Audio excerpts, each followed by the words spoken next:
The state of Florida is talking about possibly getting rid of property taxes. A lot of people think that's not possible, but the state of Florida already doesn't even have income taxes, and it's really lacking behind on infrastructure. For example, here is a septic tank being pumped behind a 7-Eleven off of Highway 70 in Lakewood Ranch. For a new development of a commercial nature to not have access to city sewage should just give you an idea of the lack of infrastructure that the state of Florida has. So it's not an unfamiliar notion for the state of Florida to go without something that everybody else has. Without a doubt, the trade-off is that in the long term, it's going to cost more money to constantly have to pump a septic tank, and it creates more of an ecological hazard than having city sewage. So perhaps the upfront cost may be more affordable and quicker, but in the long term, you have environmental consequences, and then you have longer cost of maintenance in the long term. So there is a trade-off when you do things the cheaper way. So the state of Florida has already been playing with the idea of stripping away things that we consider essential in the United States, like the notion of infrastructure. Laws like SB 1718 have already been paving the ground for these changes to come along. There wouldn't be enough time on today's video to elaborate on how the state of Florida has already, from a legislative perspective, been laying the footprint for this operation of getting rid of property taxes. But we understand for a fact that laws like SB 1718 gave large development projects an upper hand in access to labor, making it more difficult for small builders and contractors. We understand that Florida has been paving the way for most of the new home construction to be inside of gated communities. That means that the infrastructure is up to the HOA fees. Anything that the community needs is up to the HOA. The state of Florida is already on track to facilitating large communities being built on a large scale, and those communities will be in charge of the infrastructure, maintenance, all that through your HOA. So the notion of the state of Florida now saying all of a sudden, hey, we may not need property taxes. Why would the state of Florida need property taxes if you're already paying an HOA to have complete maintenance over your community? And even the facility of access to utilities is only possible in the state of Florida if you are within a HOA. For the most part, these are already self-sufficient communities. The fees for an HOA and the cost that you pay to live in a gated community is significantly higher than property taxes. So why should the state get involved in something that is already running all by itself? Laws like SB 1718 slowed down single-family home construction in unincorporated areas. Basically, those are the homes that me and you can likely afford. I don't want to steer off topic on today's video, but just to summarize it, the immigration laws that the governor passed in the state of Florida made it harder for small single-family homes to be built and easier for large developers to make larger projects, aka gated communities, larger developments, because they had restrictions that would make it difficult for a small builder to have access to illegal labor, but it provided exemptions for larger projects. Immigration raids are taking place in residential areas where small builders and developers are working, but they're not happening in state-run projects, many of which are depending heavily on the labor force of illegal migrants. So this is targeted again, meaning that on one end, the state of Florida will continue to fully benefit from the presence of illegal workers, but people like me and you will not. Now, in places like Collier County, for example, the state of Florida isn't just benefiting from it, it's actually subsidizing migrant housing for people who work in the field. So with immigration reform coming to the United States, we can expect that the government will have to be doing less subsidies to industries like agriculture, which means that they're not going to need those tax funds. It would be really time consuming to explain to you on today's video why the recent changes in the state of Florida were already moving towards the implementation of this situation, but this is something that's already legislative-wise been in the works for the state of Florida. SB 1718 was one of the foundation blocks for this new change. But what a lot of people in Florida don't realize is this is going to be great for rich people that live in gated communities, and it's going to be great for people who live in new developments that are in the works. But if you live in an unincorporated area, you are in a lot of trouble because these are laws that heavily benefit the rich, but disproportionately do practically nothing for the poor. So suppose you live in one of these brand new sprawling gated communities in the state of Florida. This law is not going to affect you because you're already paying an HOA for the maintenance and infrastructure and everything in your community. But if you live in a city grid pattern or an unincorporated area, your community is going to be in a lot of trouble. Florida has already been paving the road, literally, for these changes to come along. This is Highway 70 in Manatee County. Now, in adjacent Hillsborough and Polk County is a mining operation by the name of Mosaic. Now, they have a lot of radioactive waste. The governor of Florida recently allowed for that radioactive waste to be put into the road. So here's a problem that a large mining company has, getting rid of radioactive waste. They figured out that they can put it into the roads in Florida. The governor says, sure, go right ahead. Let's start experimenting with this idea. All of a sudden, all these roads in Manatee County are getting repaved with radioactive waste from the Mosaic mining operations. So when it comes to road maintenance, the state of Florida is able to incentivize industries like mining to help them with these particular areas. So road maintenance is one of the things that your property taxes would pay for. In the case of the state of Florida, you have industries like, for example, the mining industry who can subsidize road maintenance if you remove restrictions on environmental issues. This is just one example of how the state of Florida is already experimenting with the idea of not having to depend on tax base to take care of basic community responsibilities like road maintenance. So you're starting to understand where this is going. It's going to industries like agriculture, mining, and other very harmful industries that in the long term have a very detrimental effect on the state, subsidizing the tax base with incentives. If this sounds familiar to you, it's because this already exists somewhere else in the world. In Cuba, Fidel Castro gave people land. He said, hey, you can have this land and you can cultivate it. The only catch is that when you go to sell anything that you cultivate on the land, you have to sell it to the co-op. So now this is kind of what's happening in Florida. Yeah, you're going to get something for free, but now you have these strings attached to the people that are going to subsidize why those things are going to be free.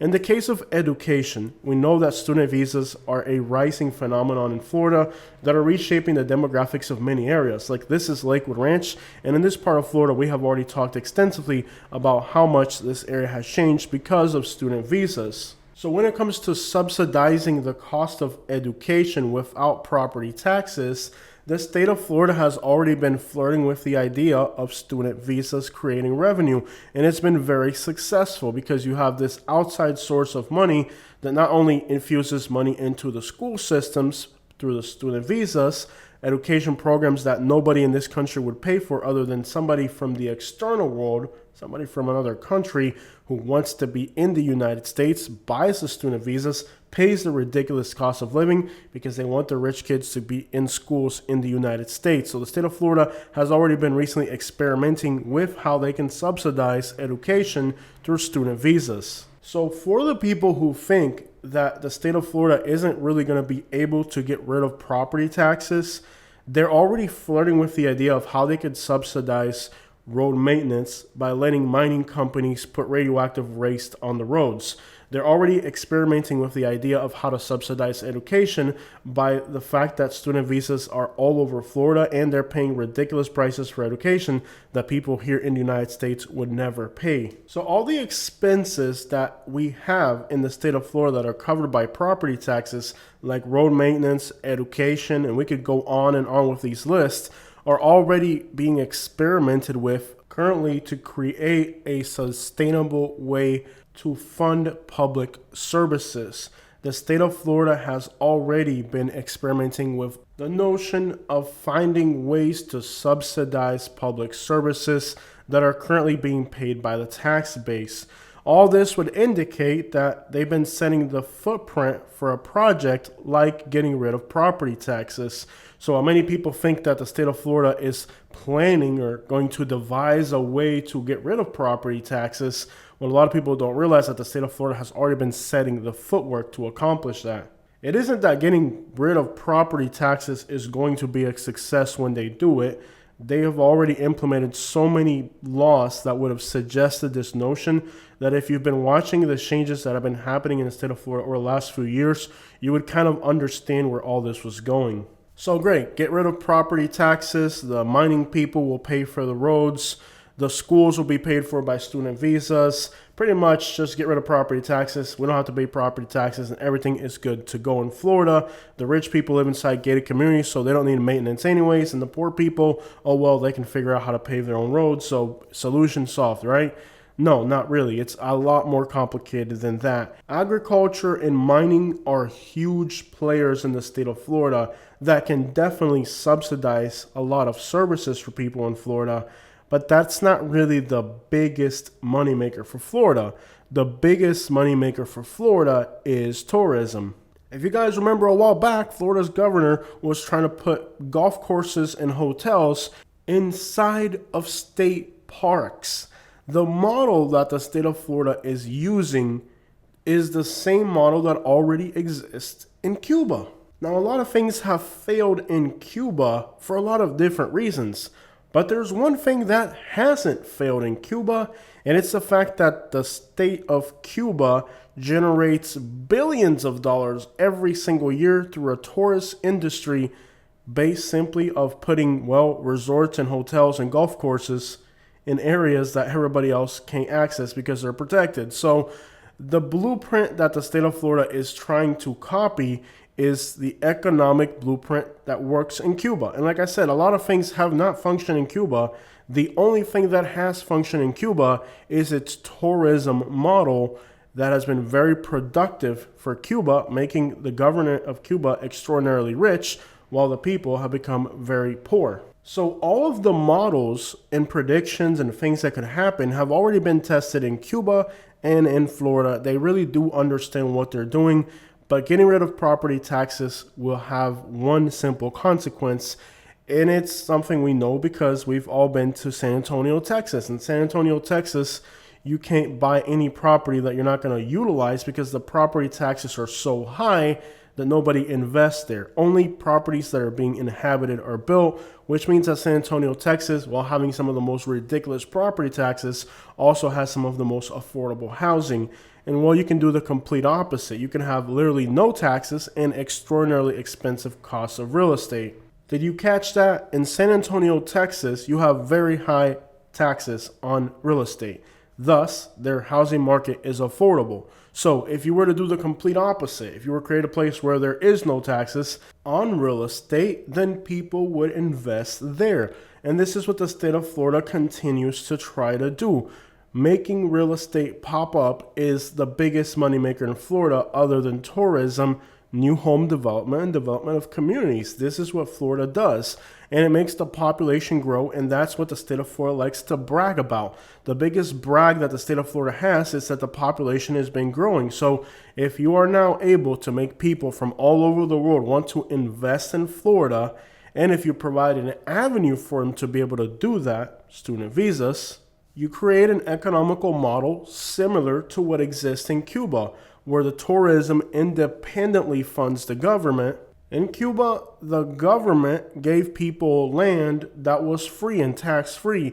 The only catch was that anything that they harvested on that land had to be sold to a government co-op. They couldn't really commercialize that themselves. So if now universities and paving the roads and everything that is service related is being subsidized by industries, what do you think you're going to have to pay in return? When you start to talk about putting radioactive waste on the roads, who do you get pushback from? Property owners in the area. When immigrants flood a community, what do people say? They're using taxpayer money to support immigrants. But now, if the immigrants are the ones that are paying for the services, the government can utilize these people, and the people, the taxpayers, have nothing they can say about it. This would put the people that live in Florida in a situation where builders, developers, mining, and agriculture would have absolute monopoly over legislature in the state of Florida, because the state would now have to negotiate with these industries to subsidize everything for the state. Now, they've already been trying to do this in Florida, but they can't because they get pushback from property owners. If they're able to take away those property taxes, that burden of paying property taxes from these individuals, it's like a buyout. It's going to be like, okay, you're not paying property taxes, so you don't have the right to determine what we put on our roads. You're not paying property taxes, so you don't have the right to determine how we run these schools. This is basically a buyout for the people. They're going to say, hey, man, you're not paying property taxes.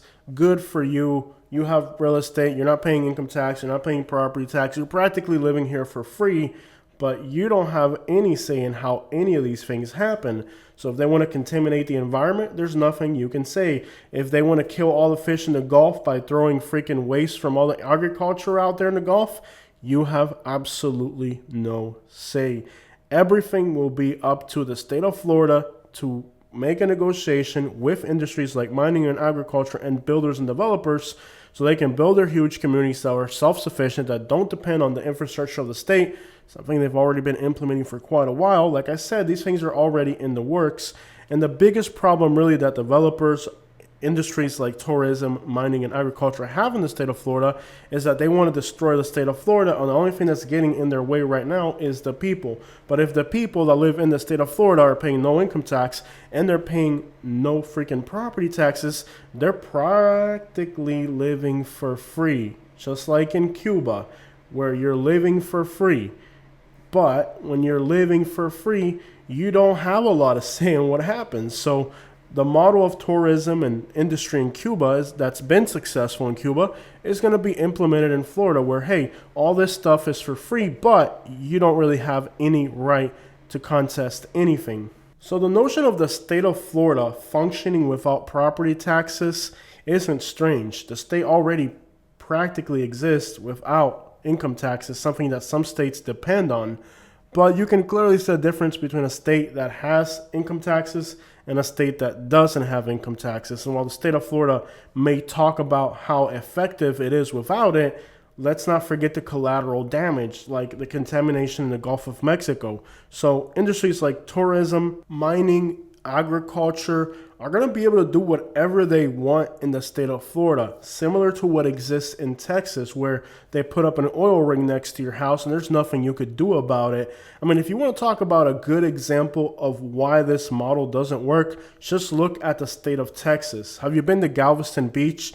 Instead of looking at beautiful scenery like we have here in Florida, you're looking at freaking oil rigs, power lines. Have you guys ever been to Galveston, Texas and seen what that drive looks like? And let's not forget that there are oil fields in the state of Florida, in the Everglades, and there is an exemption for the national parks in Florida where they are able to extract that oil that exists in Florida, even if it's in a protected area. So again, we're talking about economical models that already exist in places like Cuba and Texas, and the results are pretty clear. The people have less power and the industries are able to do whatever they want. One of the best things that Florida has is its natural resources.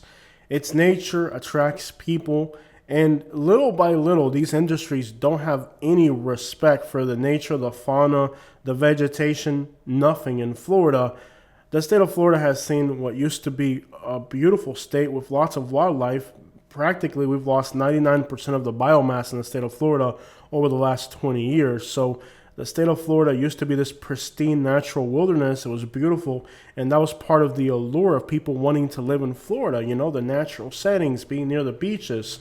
But to be honest, when you look at the amount of red tide we have, where all the fish are dying and where there's so much contamination, and all that takes away from the beauty of Florida. It doesn't create a better place. Again, people like nature, they like natural, pristine settings. So when you strip away those natural areas and you take away from the essence of the place, you go from being a beautiful place like much of the West is, that's protected and preserved and beautiful, to being something like Texas. Texas is a freaking wasteland that nobody wants to move to. That's why a lot of people move from Texas to Florida, because in Florida there's still something green left. Anyone who's ever driven to Galveston, Texas knows that this is one of the most apocalyptic landscapes that exists on Earth. Electrical wires everywhere, smoke in the air from all the harmful industries, oil rigs in all directions. It's a complete urban development nightmare. This is the reality of the Texas model. It really turns places into a hellish landscape of natural exploitation. Now, that natural exploitation has led to the prosperity and the ease of the economical system that you have in Texas. But I don't know about you. When I look at Texas, it's the poster child of destroying the earth for economical gains. While I like the facility of living in a place like Texas where all these industries subsidize so much of the economy, I certainly wouldn't want to freaking live in there. It's an absolute apocalyptic nightmare. All you see is metal and smoke plowing into the air. That isn't exactly the type of place I would want to live. So when you talk about, the trade-off of contamination, destroying the planet for economical gains, Texas is probably the poster child for that. But look what it looks like. It looks like an absolute hellish landscape, and that's what much of Texas has done. The state of Texas has practically given itself over to contamination and natural exploitation for economical benefits. If I had to pick between living in pristine Florida or California or Texas, I can guarantee you Texas wouldn't be my choice. They've completely destroyed the place. In fact, in some parts of Houston, Texas, it's hard to breathe, just like it is along the coast of Florida with red tide. So there is a price to pay for exploiting the environment, and it is nightmarish landscapes like these. After all, Texas is America's oil production wasteland, and a absolute obliteration of everything natural for the purpose of exploiting the earth for economical resources. That does fuel much of the economy in the United States, but would I want to live in the place where this is happening? Probably not. On my channel, you've heard me talk about kickbacks and bribery and extortion and all of these other practices that exist among government. What I think is happening here is that the state of Florida is trying to bribe the people, give us a kickback every year for letting them destroy the state of Florida. This is practically what's happening. Now, I don't know about you, but most people in Florida probably care more about Florida than they do about exploitation of our resources for monetary wealth. And what's happening in Florida is, practically that the state's offering the people a kickback or some type of incentive for them to say, hey, we're going to give you free property taxes, but you got to let us do whatever we want. It's kind of like a little kickback that the state wants to run where, hey, we're about to destroy the state of Florida, but let us pay you a little bit in exchange. I think most people in Florida would care more about living in a good state that's clean and healthy and protecting our natural resources, which is what makes the state of Florida beautiful, than they are in getting a kickback from the government for letting them practically destroy the state and turn Florida into Texas or Cuba. Two economical models that have worked for other people, but is it really the model that the state of Florida wants to go by? It's really the reality of the situation. It is definitely possible to go without property taxes, but the price that you're going to pay is tremendous. I somehow have a feeling that most people in Florida would rather pay property taxes and just live in a normal world versus being subsidized by the state for the destruction of the land, which is practically what's about to happen in Florida. When I drive through Texas, it is absolutely one of the most soulless places in America. I mean, they have completely destroyed their state. It's been uttered useless. The land may have a specific monetary value instantly, but in the long term, the state of Texas is worth nothing. It's just been turned into what we're looking at here. And this is kind of what happens under these types of business models. There are business models that exploit the resources to give people incentives And that's practically what's about to happen in Florida. So if you think the state of Florida isn't able to make property taxes go away, you would be dearly mistaken. It's definitely possible, and these business models already exist in other parts of the world. Take a good look around. This is what Texas looks like. I personally like the state of Florida the way it is now. I don't understand why the state of Florida has to attract more people. Keep in mind that one of the biggest goals, or you could say symptoms, of getting rid of property taxes is that there's going to be more demand for real estate in Florida. People are going to want to invest here, and it could actually start to bring investment from industries, which Florida so far hasn't seen. We've had investment from real estate developers for single family home construction, but we haven't seen pressure from industries. The moment property taxes go away in Florida, we may start to see industries like the ones that are in Texas want to start carving out their own piece of Florida and start the process of turning Florida into Texas. This will be something that the people in Florida probably don't want, which is for real estate prices to go even higher than what they already are. And again, these industries, like, the mining industries, like, they're already working with Florida's governor to pave the roads with radioactive waste. So it's very clear what direction this is going. And it's going to create, of course, real estate appreciation, which is what a lot of people that are very wealthy want. All they want is more people and more real estate appreciation. And I think those are two things that most people in Florida are sick and tired of, which is population explosion, out of control development is one of the things people in Florida are the most upset about. And, of course, the price of real estate continuing to bubble. Florida used to be among the most affordable states, and it has now become among the worst. And getting rid of property taxes will mean that even higher real estate prices will come to the state of Florida, because naturally when you don't have property taxes, long-term investing becomes more logical. So one thing that's held people back from investing in Florida is the long term. Like you buy a piece of land, but every year you're paying property taxes. That starts to strip away at the profit. Even if you resell in the future, you just spent 10 years paying property taxes. So it really isn't that much of a commitment. Now, when you don't have property taxes, people can buy out pieces of land, and they're going to have more incentive to buy out that piece of land, which means in the long term, you're going to have more real estate appreciation as people will start to buy land to hold on to it, not need any incentive to have to sell it. It creates real estate appreciation, and that's something people in Florida probably have had enough of. This is my opinion on property taxes being eliminated from Florida. I'm not an economist. I am a person who recently got their GED from a technical college, so I'm not an engineer, I'm not an ecologist, I'm not a lawyer, I'm not an economist. I'm just a YouTuber with an opinion, and this is my opinion of what possibly is about to happen in the state of Florida. And I do believe that much of the legislature that we've seen recently in Florida is kind of setting up the footprint. So when they do this, it's going to seem like a huge success, but it isn't. They've been slowly implementing these changes, working towards that goal. And the longtime residents of Florida, higher real estate prices are coming.